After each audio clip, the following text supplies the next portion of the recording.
প্রয়াত প্রাক্তন মুখ্যমন্ত্রী সুধীর রঞ্জন মজুমদারের আজ মৃত্যুবার্ষিকী। ওনার মৃত্যুবার্ষিকী কেন্দ্র করে গোটা রাজ্যে কংগ্রেস কর্মী সমর্থকদের পক্ষ থেকে আজ শ্রদ্ধাঞ্জলি অনুষ্ঠানের আয়োজন করা হয়েছে। ত্রিপুরা প্রদেশ কংগ্রেস ভবনের সামনেও ওনার মৃত্যুবার্ষিকীকে কেন্দ্র করে এক শ্রদ্ধা অনুষ্ঠানের আয়োজন করা হয়েছে। প্রত্যেকেই প্রয়াত সুধীর রঞ্জন মজুমদারের প্রতিকৃতিতে পুষ্পার্ঘ্য অর্পণ করেন এবং তার প্রতি শ্রদ্ধা জানিয়েছেন দলের নেতৃত্বরা।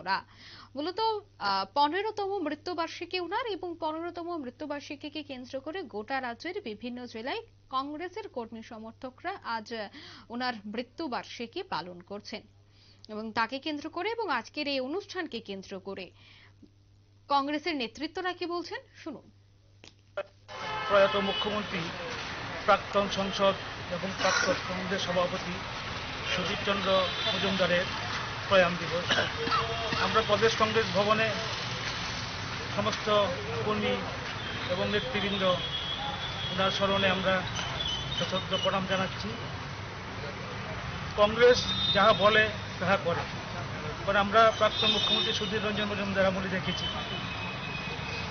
বয়সোত্তীর্ণ যারা বেকার তাদের চাকরি দেওয়া, সরকারি কর্মচারীদের দিয়ে দেওয়া এবং সর্বকালের যে প্রকৃত মুখ্যমন্ত্রী ওনার আমলে যে চাকরি হয়েছে এটা সর্বকালের সেরা। এই রেকর্ড এখন কেউ ভাঙতে পারে। 5 বছরের মধ্যে প্রায় 56,000-এর মতো চাকরি হয়েছে এবং ওনার আমলে স্বাস্থ্য পরিষেবার থেকে আরম্ভ করে সড়ক এবং আইন শৃঙ্খলা সবকিছুই সুন্দর ছিল, ভালো ছিল। আমরা আজ ওনাকে হারিয়ে আমরা গভীর মর্মাহত এবং আমরা প্রদেশ কংগ্রেস থেকে আজ আমরা 1 মিনিট ওনার স্মরণ সভা করেছি এবং আগামী দিনে ওনার যে পথ চলা, ওনার যে নির্দেশ, ওনার নির্দেশ মতোই আমরা কংগ্রেসটাকে এগিয়ে নিয়ে যাব এই আমরা প্রার্থনা করছি এবং আমরা এখান থেকে এখন ওনার বাড়িতে যাব, গিয়ে ওনার মর্মমূর্তিতে আমরা প্রতিকৃতি দিতে আমরা মাল্যদান করব।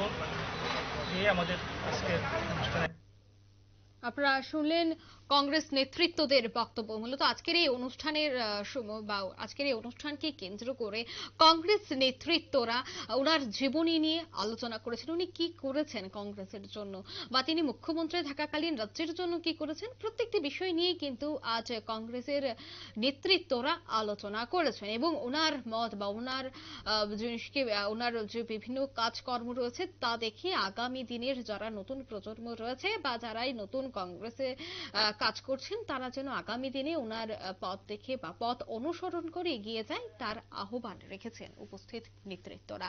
নিয়ে নিচ্ছে ছোট্ট একটি বিজ্ঞাপন বিরতি, সাথে থাকুন।